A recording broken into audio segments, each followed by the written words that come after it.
گے تو یہ ہمیں ختم کر سکتے ہیں کسی وقت بھی ختم کر سکتے ہیں. اور اب تم جو آئے ہو رات بھر کھا کر کے خوب زیادہ پیٹ بھر کے سوتے ہو, نہ تمہیں تلاوت قرآن سے کوئی مطلب ہے, نہ تم کو تہجد سے کوئی مطلب ہے.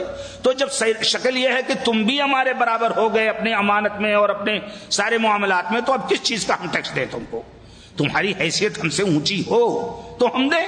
تو مقصد یہ ہے, یہ چیز ہوئی ہمیشہ کہ ان لوگوں نے عملی طور پر پوری دنیا میں جہاں گئے اپنے عمل, اپنے کردار, اپنے چہرے مہرے, اپنے سلوک اور اپنی شرافت سے ساری چیز پھیلائی. آپ کو معلوم ہوگا کہ امیر المومنین الخطاب رضی اللہ تعالیٰ عنہ نے ایک مرتبہ اپنے ساتھ بیٹھنے والے صحابہ سے کہا کہ بھئی ہمیں کسی جگہ کا ایک گورنر بنانا ہے, فلاں جگہ گورنر بنانا ہے. چنانچہ لوگوں نے اشارہ کیا کہ فلاں ٹھیک ہے, فلاں ٹھیک ہے, فلاں ٹھیک ہے. تو انہوں نے پوچھا کہ کیا تم نے اس کے ساتھ کوئی مالی معاملہ کبھی کیا ہے, لین دین؟ کہا نہیں. کہا کبھی پڑوس میں رہے ہو؟ کہا نہیں. کہا کبھی اس کے ساتھ ٹور میں رہے ہو, سفر کیا ہے؟ کہا نہیں. تو کہا یہی تو محک, یہی تو کسوٹی ہے کسی آدمی کے پہچاننے کے لیے کہ لین دین میں پختہ ہے کہ نہیں. سفر میں وہ مخدوم تو نہیں بنتا ہے, باس تو نہیں بنتا ہے, بلکہ خدمت کرتا ہے. اور اسی طریقے سے جب وہ پڑوس میں رہتا ہے تو پورا سلوک پڑوسی کے ساتھ بجائے اس کے کہ پڑوسی کو ستائے, اور جیسا کہ اللہ کے رسول نے فرمایا ہے کہ اللہ کی قسم وہ شخص مومن نہیں ہو سکتا, اللہ کی قسم وہ شخص مومن نہیں ہو سکتا, اللہ کی قسم وہ شخص مومن نہیں ہو سکتا جس کے پڑوسی اس کی ہلاکتوں سے, تباہیوں سے محفوظ نہ رہیں. تو جب تک ان تین چیزوں پر کسی کو نہ آزماؤ تب تک وہ کیسے خلق خدا کی خدمت کرے گا؟ تو یہ چیز ان صحابہ کرام میں, تابعین میں, خیر القرون کے لوگوں میں, جن کے بارے میں اللہ کے رسول صلی اللہ علیہ وسلم نے فرمایا تھا خیر القرون قرنی ثم الذین یلونہم ثم الذین یلونہم, سب سے بہتر زمانہ میرا زمانہ ہے, اس کے بعد وہ لوگ جو مجھ سے میرے بعد ہیں یعنی صحابہ, اس کے بعد تابعین. تو یہ بہتر دور جو تھا اس میں ساری قدریں تھیں پورے طور پر. صحابی ایک بیان کرتے ہیں کہ ایک دور تھا کہ ہر شخص امانت اور سچائی کا نمونہ تھا. آج جب کوئی ایک امین آدمی مل جاتا ہے تو ہم لوگ ذکر کرتے ہیں کہ فلاں بستی میں فلاں شخص ہے جو امانت دار ہے, اس سے معاملہ سمجھو. یہ صورت ہوئی, اور اب ہمیں تلاش کرنا پڑتا ہے کہ کوئی امانت دار آدمی مل رہا ہے یا نہیں, کوئی سچا آدمی ہے جو مل رہا ہے.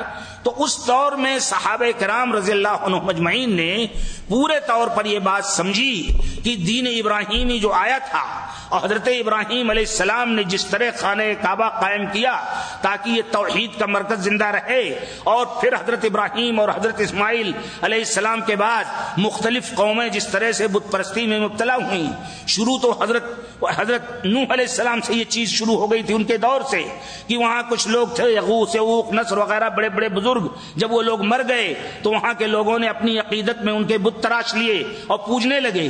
لیکن اللہ کے رسول اور انبیاء جب آئے اور اس کا پورا بندوبست فرمایا تو بھی شرک کسی وقتاً فوقتاً زندہ ہوتا رہا اور ساری چیزیں وہ آتی رہیں. تو اللہ کے رسول صلی اللہ علیہ وسلم جب تشریف لائے تو اپنی پوری امت کی تربیت آپ نے اس طرح فرمائی کہ وہ شرک سے محفوظ رہ سکیں, بت پرستی سے محفوظ رہ سکیں, پیر پرستی سے محفوظ رہ سکیں, اور کسی کو ما فوق الفطرت مخلوق نہ سمجھیں بلکہ اللہ ہی کو قاضی حاجات اور سب کچھ سمجھیں.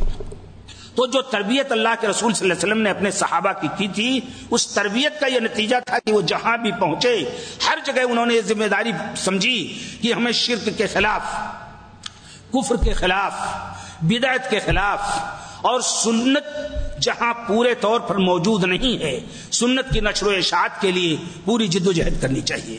ہندوستان کی سرزمین کا تعلق اس وقت سمندر کے ورے جزیرے سے قریب ہی تھا, کوئی بہت زیادہ دور نہیں تھا.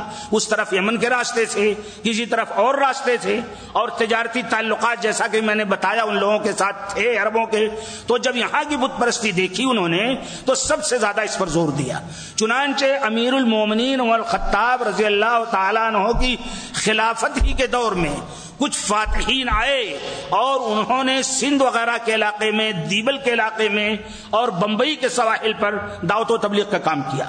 حضرت عمر کے دور میں تین شخص آگے بڑھے, ابو الحکم بن عاص وغیرہ, اور جنہوں نے پوری کوشش کی.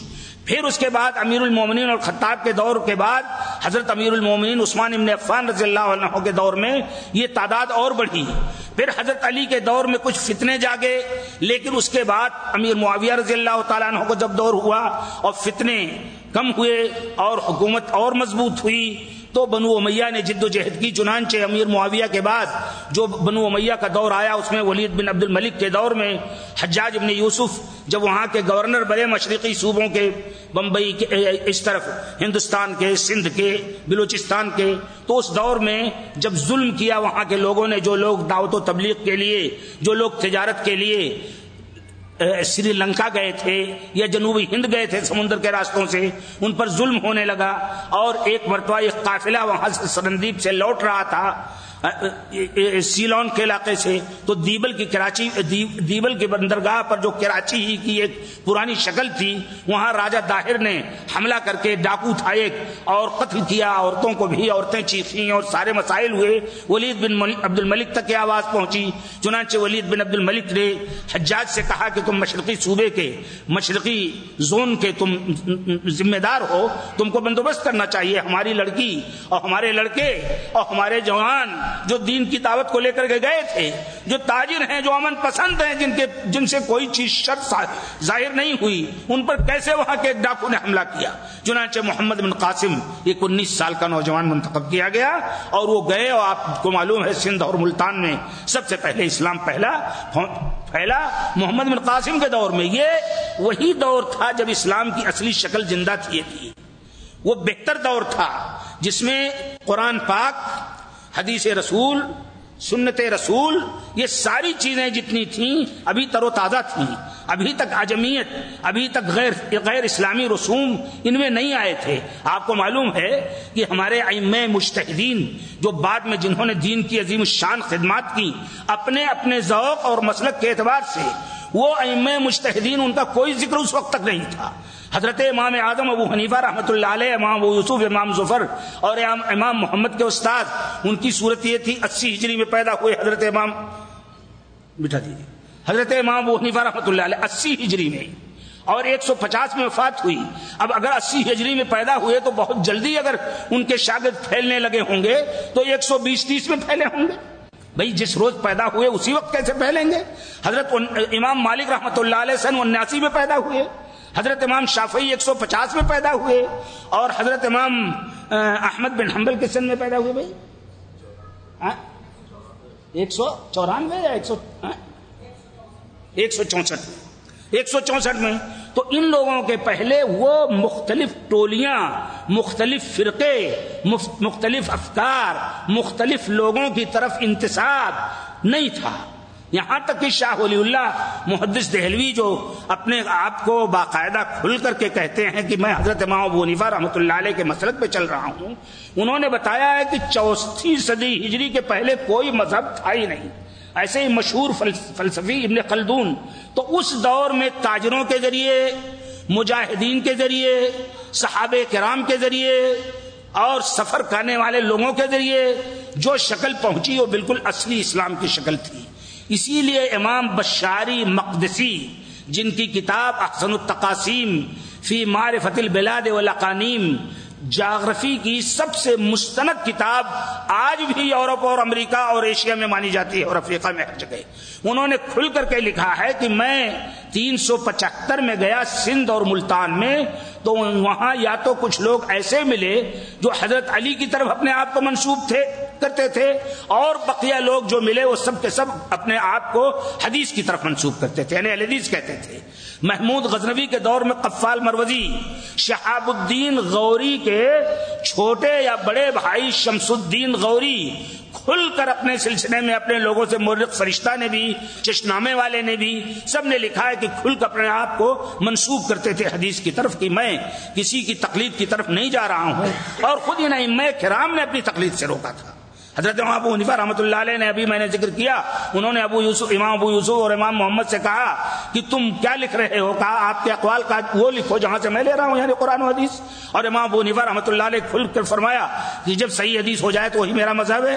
امام شافعی رحمۃ اللہ علیہ نے فرمایا کہ اگر کوئی قول میرا حدیث کے متعارض ہو تو میرے قول کو دیوار پہ پھینک دو.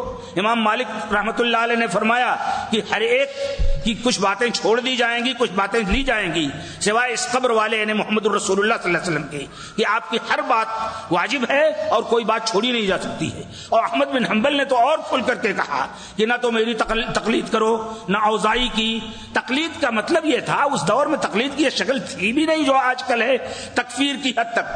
خانہ کعبہ میں یہ جو عبدالعزیز جب غالب آئے، فہد کے باپ عبدالعزیز، عبداللہ اور فہد کے باپ، تو خانہ کعبہ میں 4 مصلے ہوتے تھے بیک وقت، کبھی کبھار چاروں جگہ نماز ہوتی تھی۔ وہ تو تھوڑا سا مسلکی اختلاف، تو مثلا عصر کی نماز ہمارے احناف بھائیوں کے لیٹ ہوتی ہے، وہ لیٹ ہوتی ہوگی، لیکن فجر کی نماز ایسے ہی فجر کی اسفار میں ہے، مگر